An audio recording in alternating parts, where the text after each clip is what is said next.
So welcome everyone to our deep dive webinar on the recently passed budget reconciliation bill and how states can fill the gaps in terms of climate, clean energy, environmental impacts. And we can jump right in with a bit of an introduction on the next slide. So if this is your first time, my name is Kristen Suarez. My pronouns are she, they.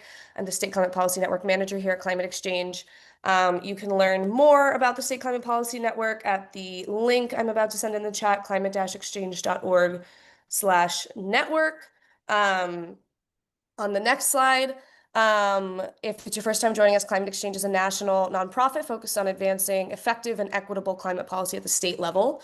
And the State Climate Policy Network, or the SCPN, is one of our main national programs for supporting state work. So we're a network of over 15,000 advocates, policymakers, researchers, all sorts of folks working in and around state level climate policy across all 50 states.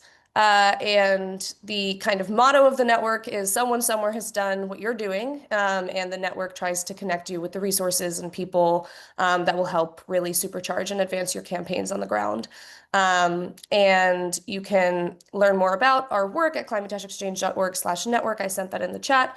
And you can feel free to email me at kristen@climateexchange.org if you have any questions. And on the next slide, last intro slide, couple ways we can help support you in your work, or we can connect you to someone who can. And you can feel free to email me if you're interested. But we specialize in tracking and analyzing state climate policy across sectors, as well as providing connections with experts, advocates, or other actors working on similar issues to you. We can provide example and model states for specific climate policies. We provide state landscape analyses for folks. And we also host the State Climate Policy Dashboard at climatepolicydashboard.org, which tracks over 60 different types of climate policies as enacted across all 50 states. So on the next slide, we've invited an amazing panel of speakers today to talk about the recently enacted reconciliation bill, impacts to climate, clean energy, and related sectors, and state policies that can fill the gaps. And before I get into the introduction of our speakers, just a logistical note, feel free to use the chat box as people are using for a space for connection, sharing resources. But if you have any topic-related questions for the panelists, you can submit those at any time through the Q&A button on the bottom of your screen. And we will get to those at the end. But yeah, also this webinar is being recorded. So if you need to hop off at any point, or you know someone who wanted to make it but couldn't, we always share the recording and slides via email by the end of the week. And yeah, so we have an amazing couple of speakers to talk to you about these issues today. First, we have Tony Cerna from Evergreen, who will provide a survey of climate, clean energy, and related provisions in the enacted budget reconciliation bill. And then we'll pass it over to Climate Exchange's own policy and research director, Jordan Giroux, who will highlight some policies and actions that states are not preempted from utilizing that can get at some of the similar goals as the repealed provisions from the budget reconciliation bill that were from the IRA. And yeah, hopefully this gives you all some high-level insights into the options that you have moving forward. Please feel free to reach out to us with any requests for assistance, clarification on these issues. And yeah, on the next slide, we can get started with Tony. Tony is Evergreen's interim executive policy director, managing their policy team as they advocate for federal and state climate solutions across transportation, industrial, energy, land use, and building sectors. So we can go to the next slide, and I'll hand it over to you, Tony. Thanks for being here. Great. Thank you, Kristen. Thank you, everyone. It's great to be on Climate Exchange's call here. I've been a participant a number of times, and it's great to get a chance to present to you all, though this is not the content that I'd love to be presenting right now, because we did just see the quote-unquote one big beautiful bill, which is a very bad bill for climate, and it really undoes a lot of the great things that happened in the Inflation Reduction Act and even goes further on some cases. So there's also, I just want to note that there's a bunch of other terrible things in this bill in terms of, Medicaid, food assistance, et cetera, that I'm not going to be covering here, really just focus on the climate impacts, and mostly those that are, went through the finance and the environment and public works and the energy and natural resources committees. So if you can go to the next slide, just top line impacts from this bill. It's bad. It's going to kill jobs, 800,000 lost jobs by 2030. It's going to raise electricity bills by 10% on average across the country, in some places even worse. Um, there's going to be less energy available. This is going to discourage the production of, renewables and other sources of energy on the grid at a time when demand is skyrocketing with electrification and data centers. And this is also just really bad for our country's leadership in terms of manufacturing clean energy. It's really ceding the ground to other countries in terms of leadership on what's really the future in terms of energy, which is clean energy. And then health impacts. I mean, anytime we're burning more fossil fuels, uh, that's killing people and it's causing health harms across the country, and that's obviously an environmental justice issue as well. So, and in terms of climate pollution, we were hoping, there's Paris targets. The IRA was getting us about halfway to where we were going, and this basically like cranks that back and puts us back into like a flat line position. So go to the next slide just to see that. So data analysis shows that under this bill and Trump's executive orders, that we would see emissions in this country basically stay steady for the next, till 2030, and that's just unacceptable in terms of meeting our emissions targets for climate.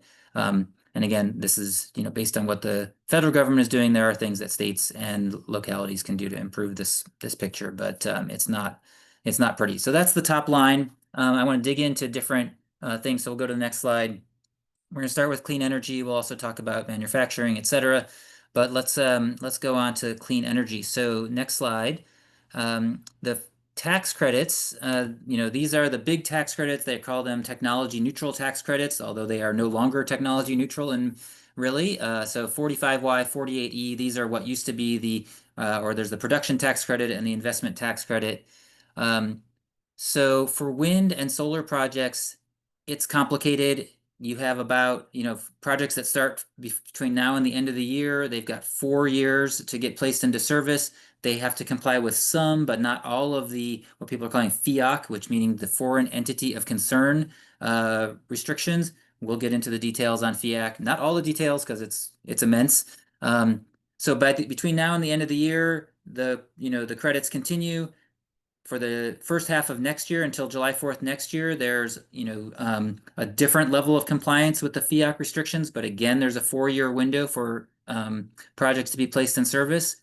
But anything after that, after July 4th next year, then any projects that are started would have to be placed in service by December 31st, 2027. So that's a very short time horizon. A project that hasn't started till July would have to get done in 18 months and comply with these new foreign entity of concern restrictions. So our sense is this is really, it gives like maybe a year runway, but it's really not much time. And then on top of that, there was an executive order that just came out where it became very clear that the Trump administration is going to make it as hard as possible for wind and solar to qualify for these tax credits and to be considered for construction commencing. That's the way that they're going to try and limit this. So this is really a very hostile environment for wind and solar to get these credits. So it's very disappointing. Next slide. I guess I already covered some of this, but we'll get into the foreign entity of concern more, but that safe harbor clause is what I was talking about in terms of commencing construction and a project that is underway and sort of securing that's like, okay, we've started, so we're under the current law and we'll be able to take those credits.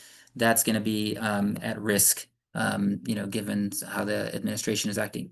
One good piece of news is that some forms of energy like geothermal, nuclear, battery storage, those remain eligible for the full value of the tax credits through 2033 and then progressively phase out from there. So we might see that this bill actually really pushes battery storage as a major forward moving thing in the next 8 years. So there is some little bit of good news there. I will also say on those the the commence construction safe harbor question, there is some concern that this could even affect some projects retroactively. And so, lawyers are going to be digging into that and seeing what the administration comes forward with. But I can put some links in the chat at some point about some of the challenges related to that.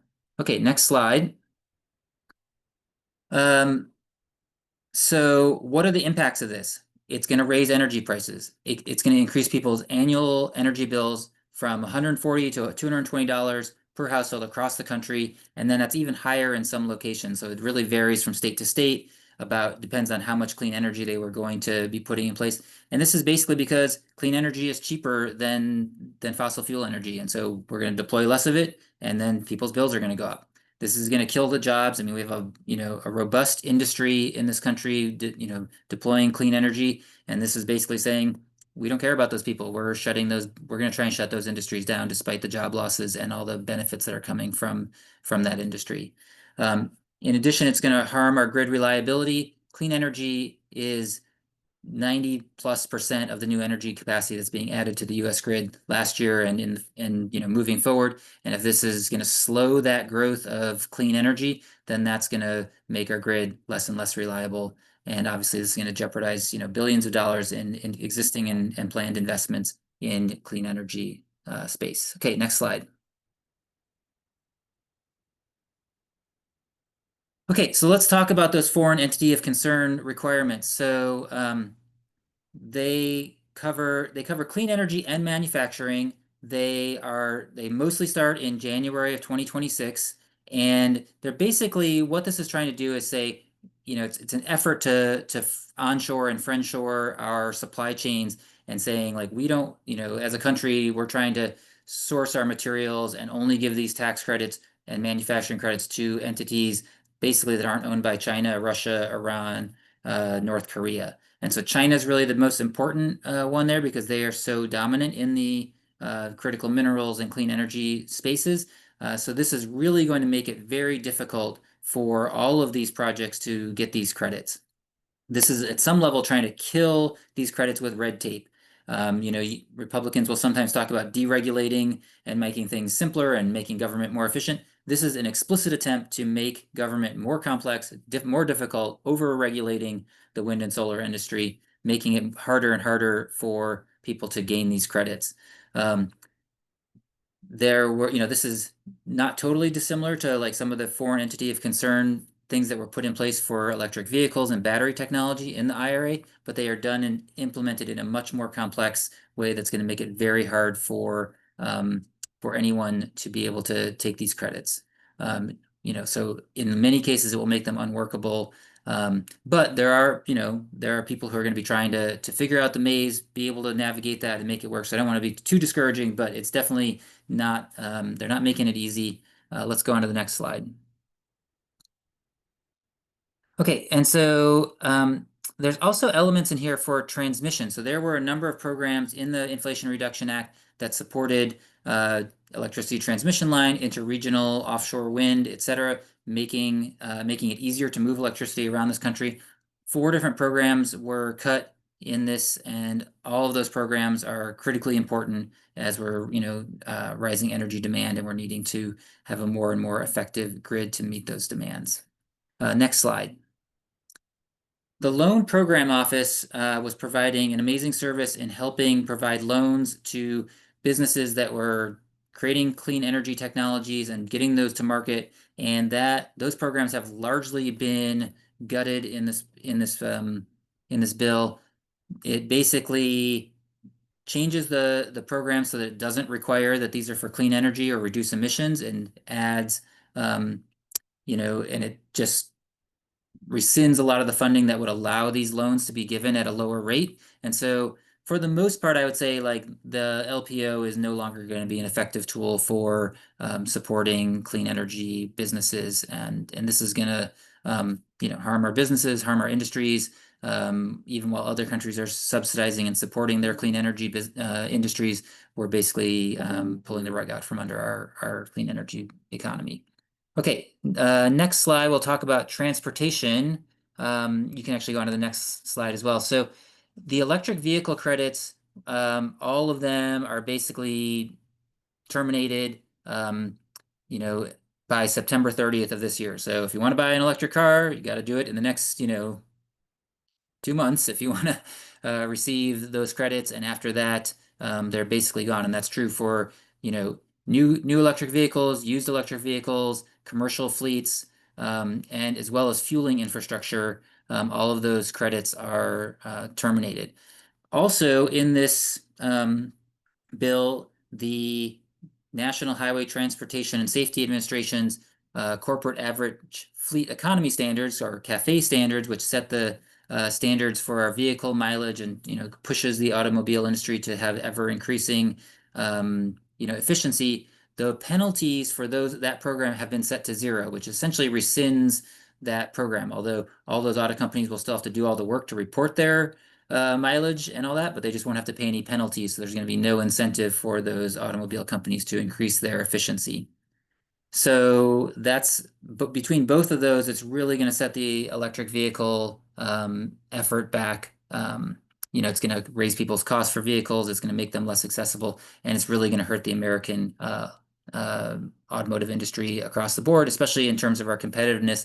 As the world moves towards electrification, we're going to be stuck in the backwaters providing internal combustion engines in our domestic market, and we're going to be really cut off from the global market where everyone else is moving towards electric vehicles. Okay, let's go on to housing and on to the next slide. So there were a number of tax credits that were in place from the Inflation Reduction Act and from before. Some of these are very long-standing tax credits that have been terminated by this bill. So there's the 25C tax credit, which provides money to people making efficiency upgrades and electrification upgrades to their homes. That's terminated at the end of the year. There's also a new energy efficient home credit, which provided home builders a credit when they met certain Energy Star standards. That's ending for any buildings that are sold after June 30th of next year. And then the 179D tax credit, which is for commercial buildings to make those meet a certain standard, that would no longer apply for buildings that begin construction after June 30th of next year. So a little bit longer runway on that. All of those credits are phased out. That's going to make housing more expensive. It's going to make housing less efficient. Like, this is not only are we making electricity more expensive, we're also then preventing people from taking the steps needed to save electricity and save money in their own homes by reducing these subsidies that were supporting people in doing that. I will say that there was also a program in the IRA for rebates, and this is a program where money is going from the federal government to states, and then states deliver rebates to low-income households to do some of those energy upgrades. That is still intact. That money was not repealed, but right now that program is sort of stalled a little bit. There's some states that are already implementing those programs, but there's not been any new movement on that program since the Trump administration took over.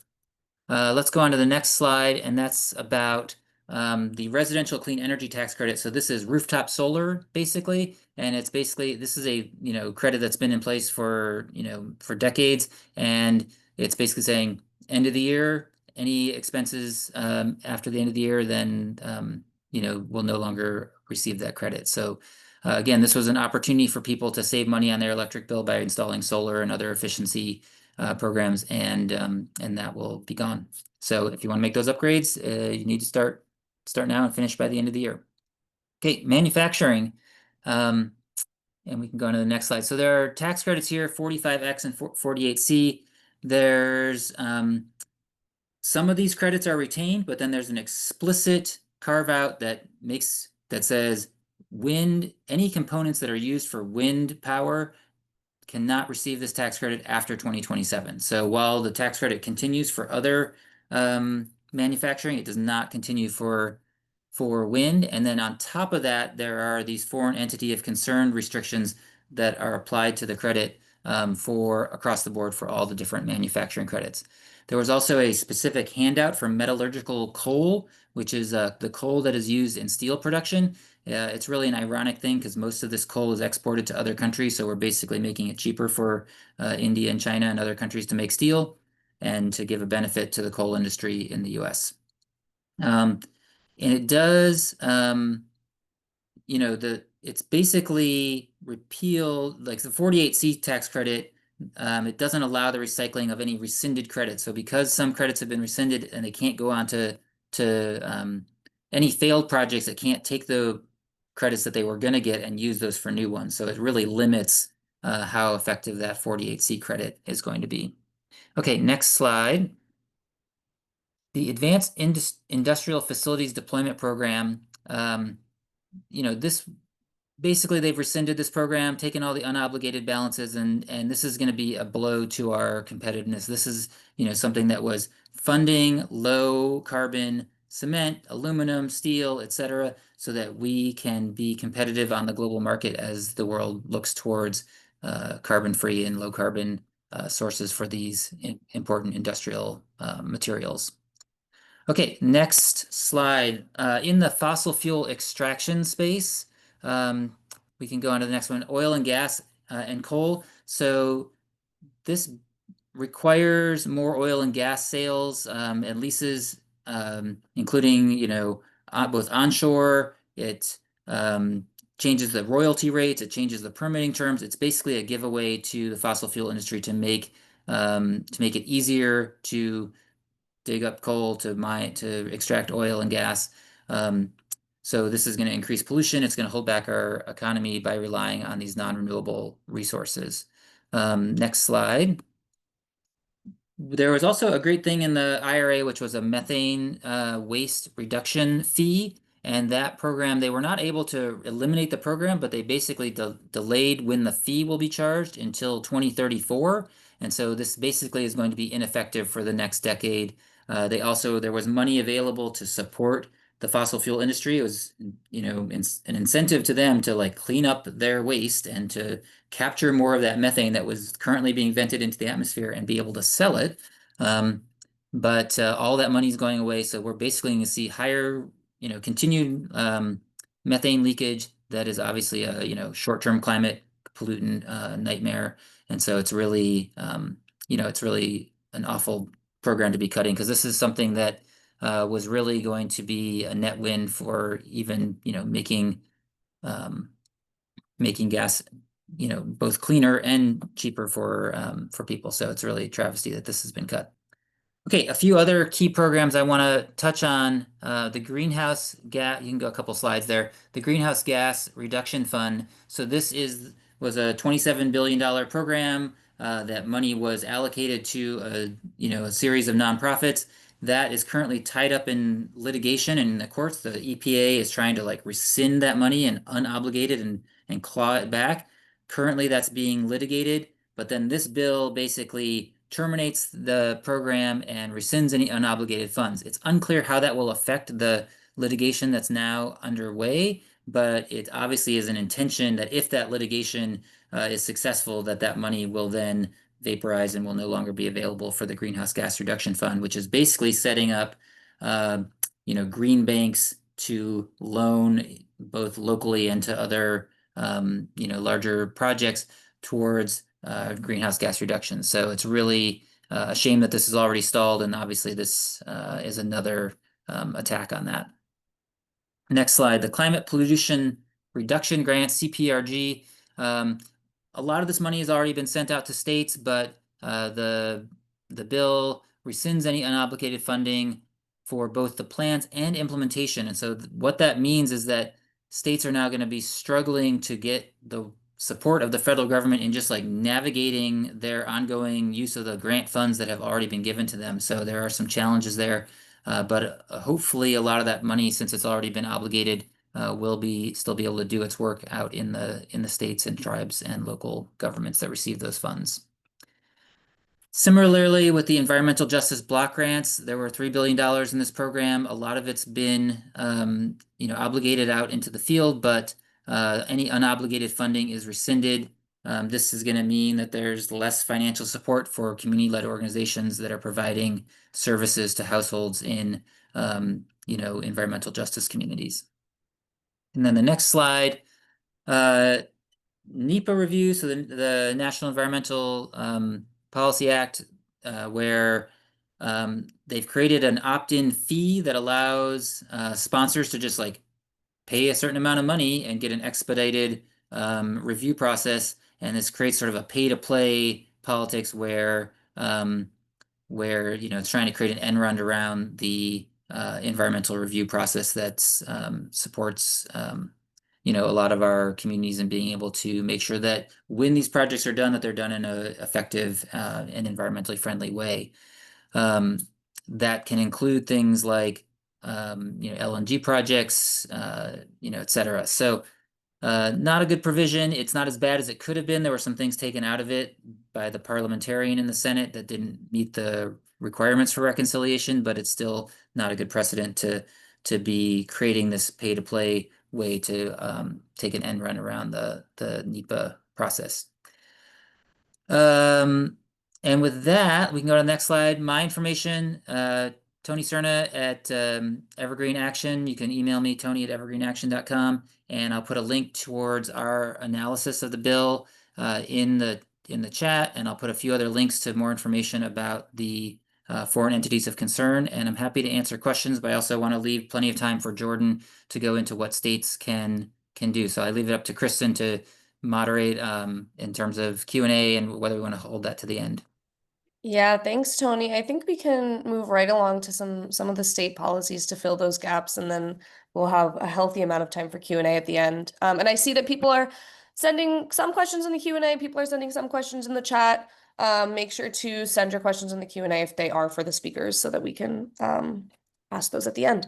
But yeah, thank you so much, Tony. That was a lot of information in a very small amount of time. I appreciate that. And we will move right along to Jordan Giroux, who is our policy and research director and an environmental lawyer with a deep background in state level electricity law and policy, and a broader background in model approaches to decarbonization policy topics across many sectors. So I will hand it over to you, Jordan, and we can go to the next slide. Thanks, Kristen. Go right ahead to the next slide, Bryn. So it's a grim day. That was a grim bill. I'd like to just take a moment at the start of this portion of the presentation and sort of cleanse the palate and remember that as broad and multi-sectoral of an attack on climate policy as this was, there is no sector here that we've touched on where states don't have comparable degrees of jurisdiction, if not primary jurisdiction. They have the power to act. They are closer in touch with communities, particularly environmental justice communities that have been abandoned by a number of federal actions over the last 6 months. And they have closer connection with the industries that are going to lead the decarbonization transition. So we have the power and we have the motive. And really, if anything, this bill, the long shadow of this bill, does point a little bit of the road that states are going to have to walk over the next few years. So with that in mind, I want to do a similar sort of survey where we talk about some of the things that Tony mentioned, but also point your attention immediately to tools that are tried and true or tools that are emerging to address the same sources. Next slide, please. First, just a big budgeting note. Obviously, this was a budget bill. Conceptually, states can respond to money out with money in. I understand that's not easy, and we're not Pollyanna-ish about it.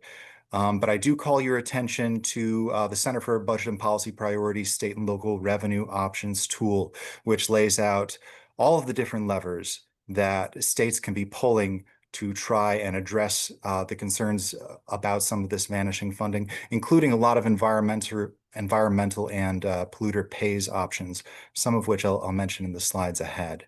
To the extent that that is a tool in your toolkit, this is a great way to learn your options. Next slide. So phasing out the PTC and ITC for wind and solar. I'm not going to repeat Tony's remarks, so skip right ahead to the state options, please, Bryn. First thing to keep in mind is that we have a chance here to beat out a lot of the phase-out deadlines.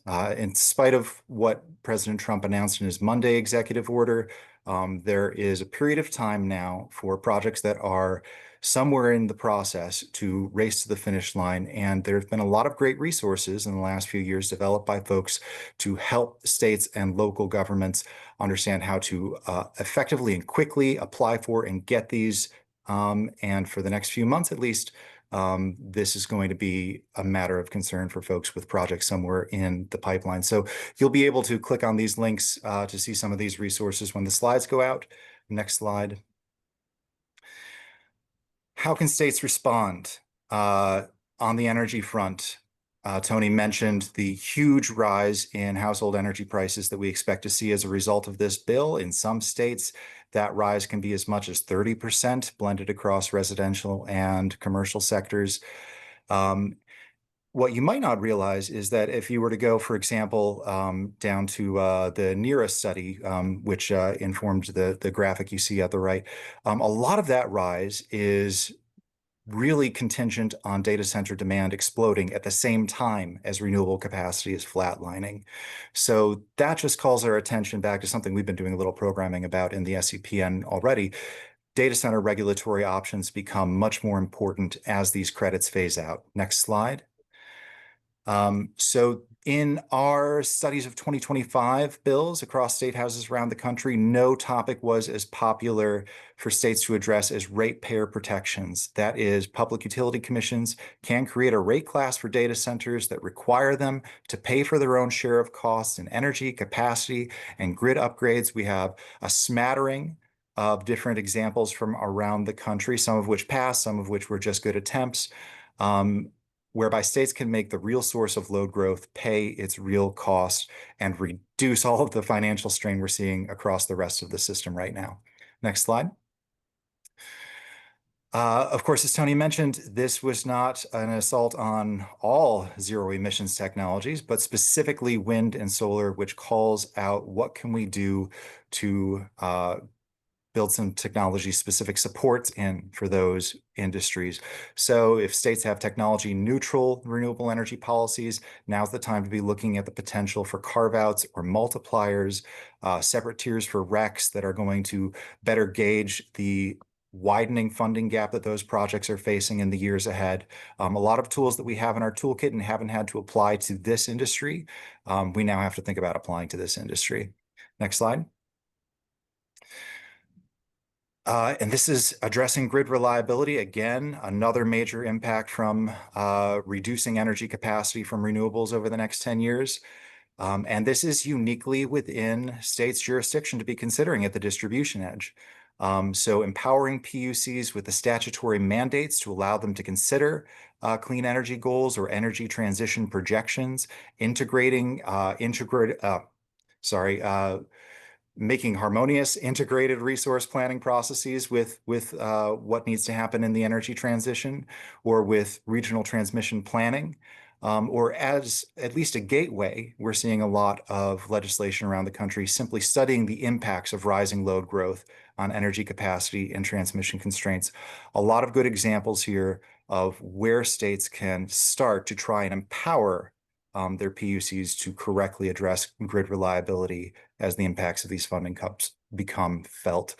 Renewable portfolio standard and renewable energy credits. I'm just seeing that pop in across the chat. Sorry about that. I'm guilty of a little acronymese. Next slide, please. As Tony mentioned, there was a lot of different kinds of support for fossil fuels on federal lands, including notably lowering royalty rates or eliminating them altogether from oil and gas leases. Next slide. And this is an instance where states can see a massive windfall going into very specific pockets, and it might be time to reach into those pockets, especially as this poses budget trouble for states. So states, even on federal lands, can be imposing severance taxes or impact fees to compensate for these decreased federal royalty rates. They can use some of that money to help fund clean energy efforts. They can, of course, impose their own royalty rates on fossil fuel production on state lands, but even on federal lands, we have some tools, and there are some resources down there that we can follow up on if you'd like in the slides. Next slide. As Tony mentioned, repealing the EV-related tax credits has a huge impact. You can see on the slide on the left, I want to call your attention to two types of projections from this.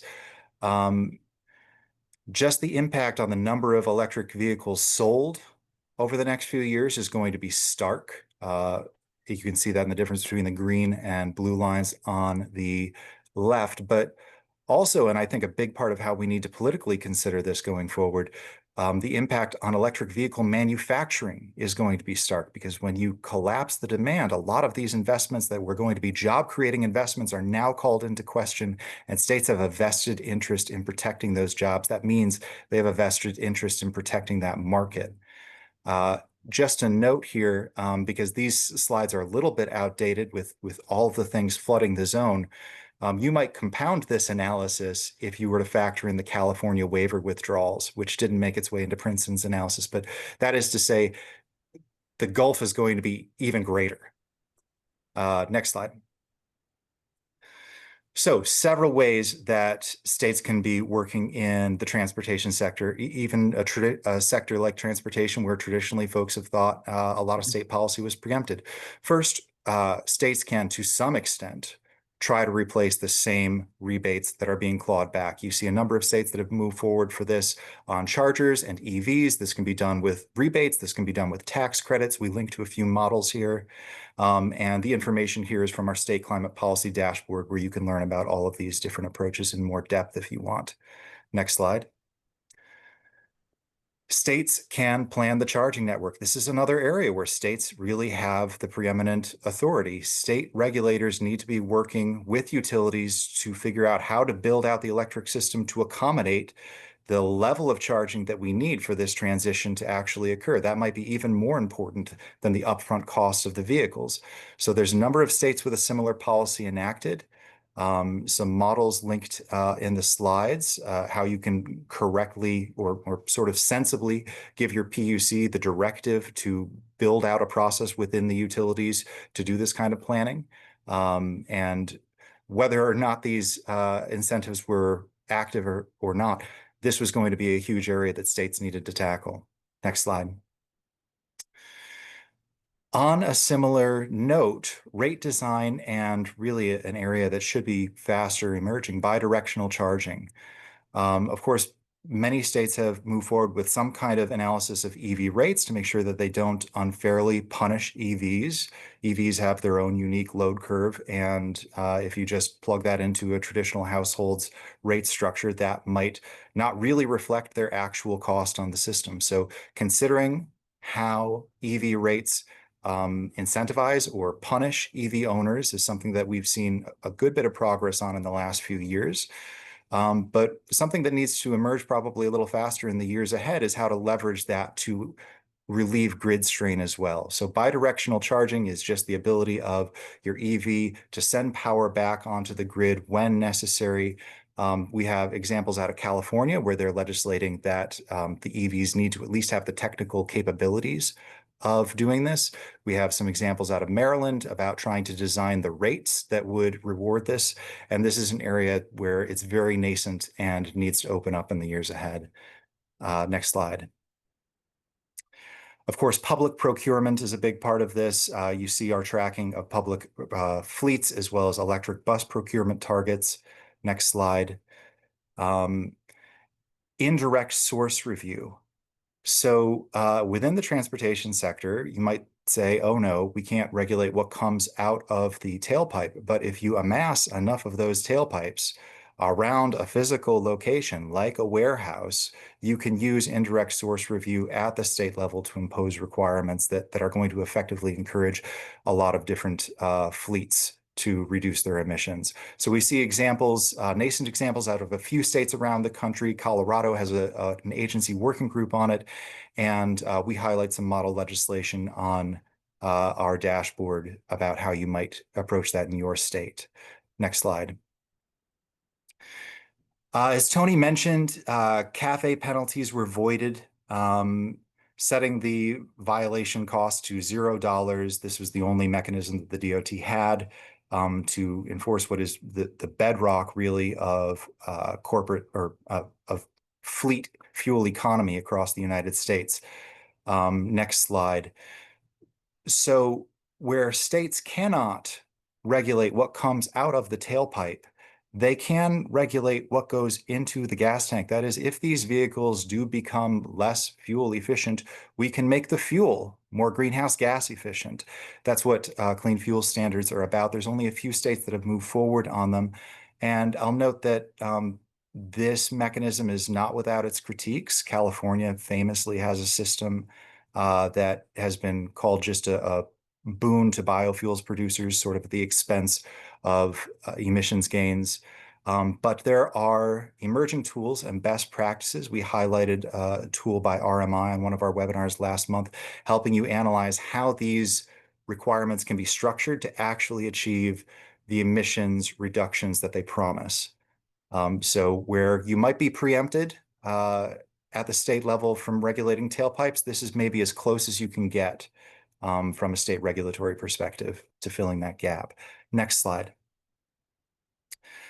Of course, as Tony mentioned, a lot of EJ block grants were terminated. Much of these funds were unobligated. And if you've been following the news, you've just been hearing all year that legal efforts, even to access obligated grants, have been a struggle. We link out here to, I think, Letitia James just yesterday had to file something about New York's claims.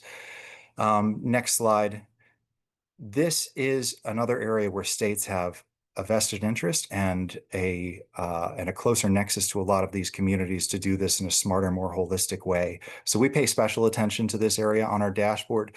A state approach that is going to prioritize the needs of EJ communities starts with defining those communities, with mapping those communities, with staffing the agencies that are going to respond to those communities' needs, with convening those communities into advisory bodies that are going to inform regulators, and finally, getting at last to dollars in, dollars out, imposing EJ community investment requirements, which are going to require a certain amount of clean energy investment in the state to flow into those environmental justice communities. So all of the maps here are from our dashboard. All of the approaches here have been tried in a number of different states and collectively create a cohesive framework for states to replace a lot of what's been vanishing, not just in the budget bill, but in federal policy at large across the last few months.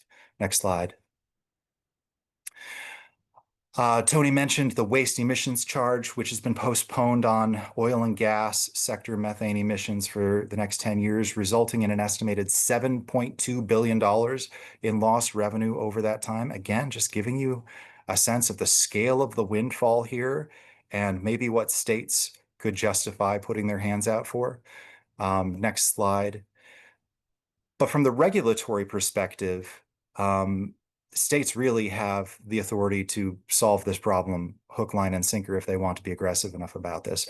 So 9 states have their own methane regulations for oil and gas production and operation. A number of those are more aggressive than others. I mean, you see a nice mix of states from Colorado to Louisiana. And Bryn, I think I'll ask you actually to skip through the next 3 slides in the interest of time. You can see Colorado, Louisiana, New Mexico. All of these states have different ways of treating the flaring of this gas, as well as leakages from equipment, leakages from pipelines, leakages from processes that is really just wasting this gas and creating public health problems. So, you know, when we think about if you could target one area of state regulation that might have a really outsized emissions impact, I would actually point to this one, because in the federal rules passed last year, which the EPA is now reconsidering, they estimated that fully 2% of US emissions could be covered by a tight methane emissions leakage rule on oil and gas. That is to say, as EPA and this federal administration backtracks, there is a lot of opportunity for states to regulate and get a high emissions sort of return on that effort. Finally, and then we'll be able to leave some time for question and answer. Tony mentioned a variety of different home efficiency incentives that are going away. Next slide.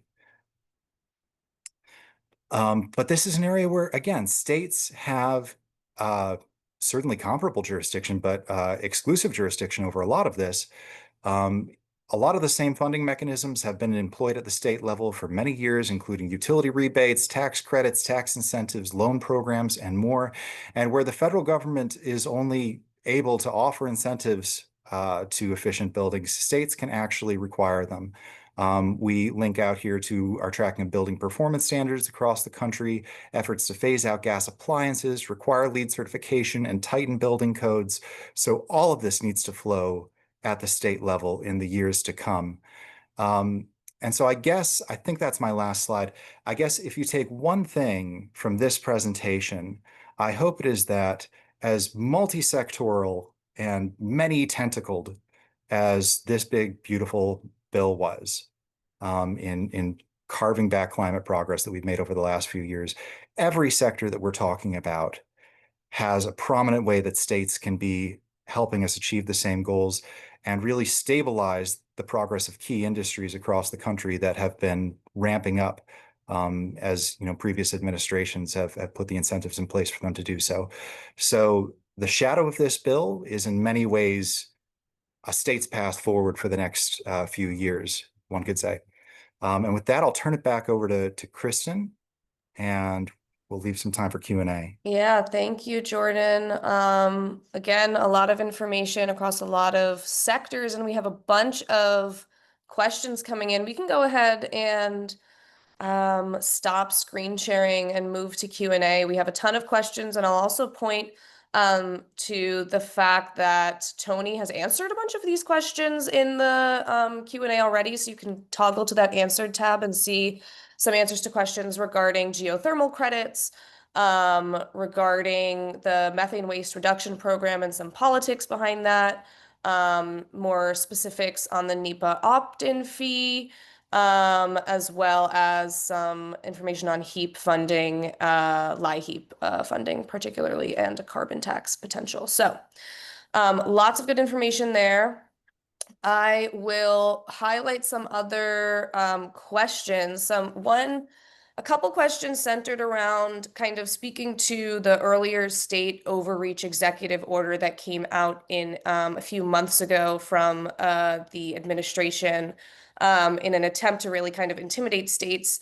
And just want to kind of pose the question to our two panelists here. Some people are concerned if states will be sued if they try to pass laws that replace some of these laws and regulations, and the legitimacy of that executive order limiting state power. So a little bit of a softer question here in terms of we're not really just talking about what states technically can and can't do anymore. But yeah, any thoughts on the interaction between these rollbacks and the attempted intimidation of states in the state overreach executive order that came earlier this year? Yeah, I can just say, that executive order is chilling. It obviously, it highlights that we are in a hostile environment, for any climate policy, both federally and what's happening in the state level. That said, I do think that the federal government has limited tools to stop states from doing these policies. I mean, they can take them to court, and the Supreme Court is going to uphold, the state's ability to do these, the vast majority of these policies. Obviously, there have been some losses in terms of what's called EPCA preemption, which I have to remember what EPCA even stands for, but that have prevented like Berkeley from enforcing its building codes. But I'd say for the most part, I think states have a lot of leeway to enact a lot of different policies, and I wouldn't start from a point of discouragement there. I would start from the point of like, in general, states can do what they need to do here. There are some limitations where state policies directly come up against federal preeminence in those things. But I'd say for the most part, states can do a lot. Yeah, if I could just piggyback on that. Yeah, the state overreach order specifically called out a couple of types of state action. And so there are some things that might be more vulnerable, but I think we always kind of knew that. So when they decided that the federal government was going to join the existing suits against climate superfund laws, as they're known, it wasn't tremendously surprising. They were already in court. I think New York's lawsuit, or New York's law was already in court with 22 states suing them on the same exact grounds. Does it make that big of a difference if the Attorney General joins that lawsuit? Probably not. And in terms of the Berkeley example, I think that that's actually a really interesting one for the years ahead, because that was Berkeley coming out ahead of the rest of the nation and imposing a natural gas ban in new buildings, and that spread like wildfire across the West Coast. And then the Ninth Circuit on the West Coast ruled that that was in violation, that was federally preempted because the feds regulate those appliances, right? So if the feds regulate the efficiency of those appliances, then a state shall not come and say the appliance is illegal to install whatsoever. That's kind of an implied contradiction. But you see similar laws moving ahead in other circuits. Right now, New York's building decarbonization law is suits were filed against them on the exact same grounds, the same legal arguments. So, we could see at some point in the future a circuit split on this that's going to put the future of building decarbonization up perhaps in front of the Supreme Court, or perhaps require states in different parts of the country to use different legal tools to reach the same end. We're already seeing folks in the Ninth Circuit, like Washington with their building code, create new sorts of workarounds that don't ban gas appliances, but heavily incentivize them to the point where it's probably in developers' interests to be building gas free. So yeah, federal preemption is an interesting area where around the edges there might be some interesting conflicts, but I think I just underlined Tony's point that all the things we're talking about today are in states' rightful jurisdiction, and they're going to stay there. Thank you. I think it's particularly important it has been important in the last 7 months. It'll continue to be important in the next 3 years, to look with a critical eye at the executive orders that are coming out from this federal administration. They are by and large attempts to intimidate. They do have chilling effects for sure. But the strength of the climate and clean energy advocacy community across the country is still here. We still all want the same things. And there are tons of things that are fully and legally within the right of states to do. So as chilling as it is, we if we stand together and against these intimidation tactics, which not all of them are just intimidation tactics, we'll be stronger together. I'll ask another question. You talked a little bit about gas phase outs, and someone asked a question about more about the opportunities to phase out gas appliances, speaking to some of the legal challenges in California. I don't know if either of you wants to kind of expand on your thoughts about that in the coming months and years.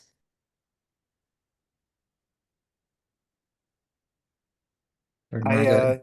Yeah, I hope I'm not repeating too much. I think I gave a little survey of it a moment ago, but in the Ninth Circuit at least, you've seen this power restricted, and so they've had to find other ways of going about it. I mentioned Washington's example. They have in their building code a fossil fuel compliance pathway.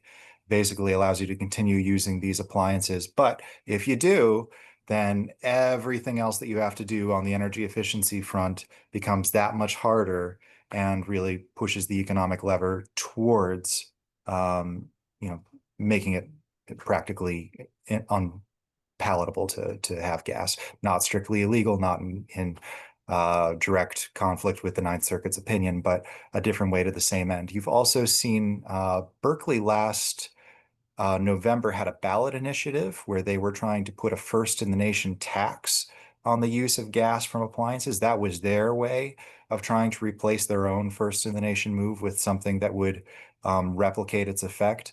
So, you're seeing slightly different ways emerge to try and accommodate that opinion. And, as I said, in other parts of the country, they're not bound by the Ninth Circuit. They are still proceeding ahead. So we might find, in a couple of years, this might go to the Supreme Court and everyone might be liberated to ban gas again. We'll see. Thank you for that. Another question on the rate hike front. Question here on thoughts of a timeline of when we might start feeling rates hike up for bill payers. Also, any thoughts on timelines when we might start seeing blackouts, brownouts as a result of demand increases? Obviously, this is there's no one specific answer to this at all, but I will toss that beautiful big question to you guys if you have any gut feelings.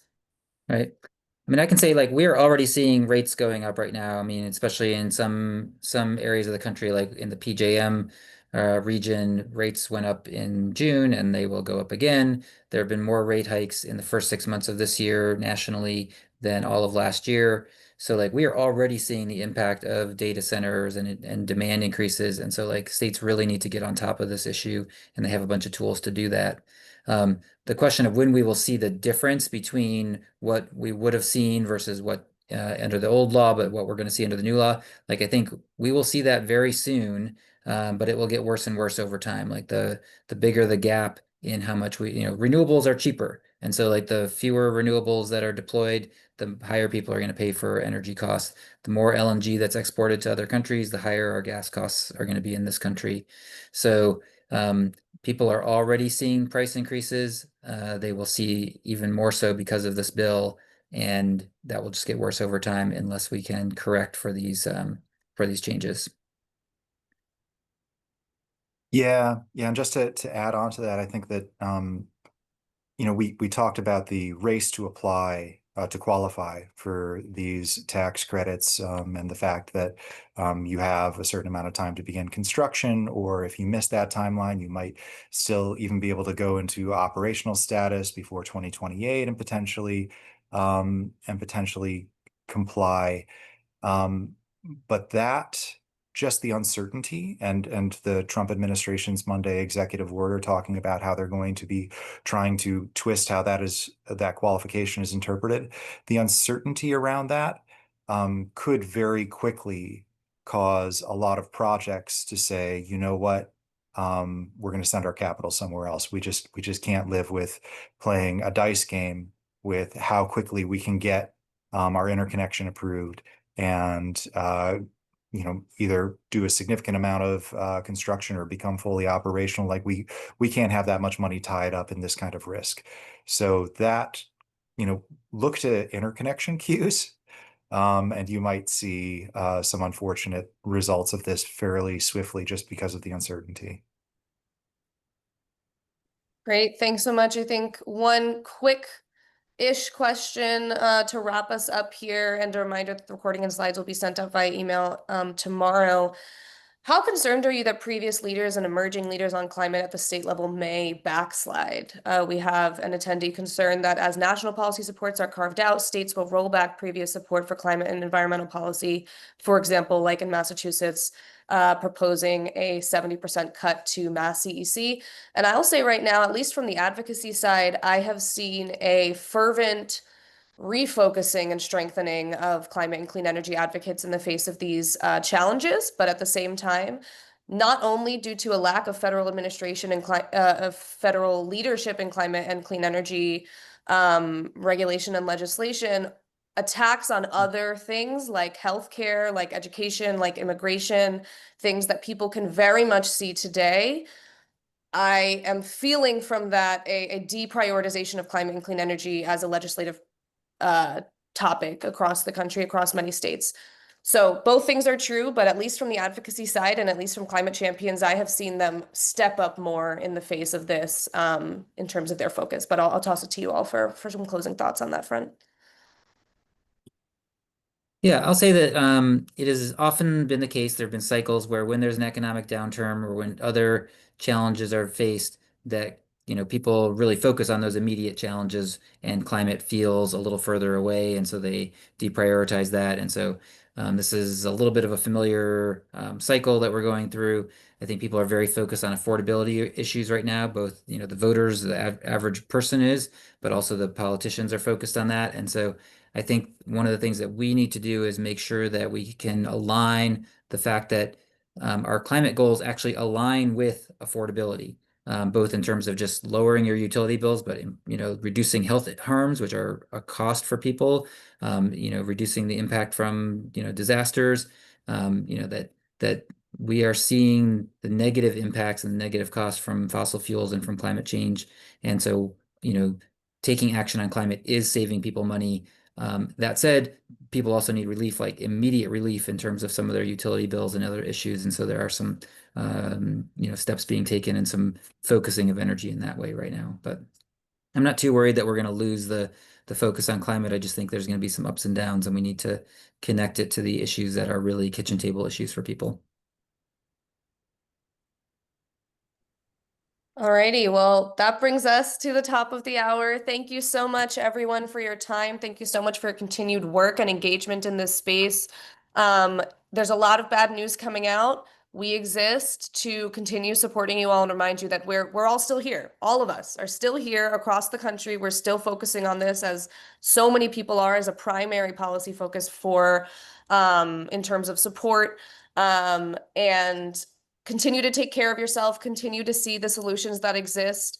And yeah, we will not be intimidated, and we will move forward. It'll be rocky, but we will. Thank you so much to you all. Have a great rest of your week. We will send the recording and slides out and post them to our website by the end of the week, as always. Thank you so much. I'll see you all. Great, thank you. Bye. Thanks.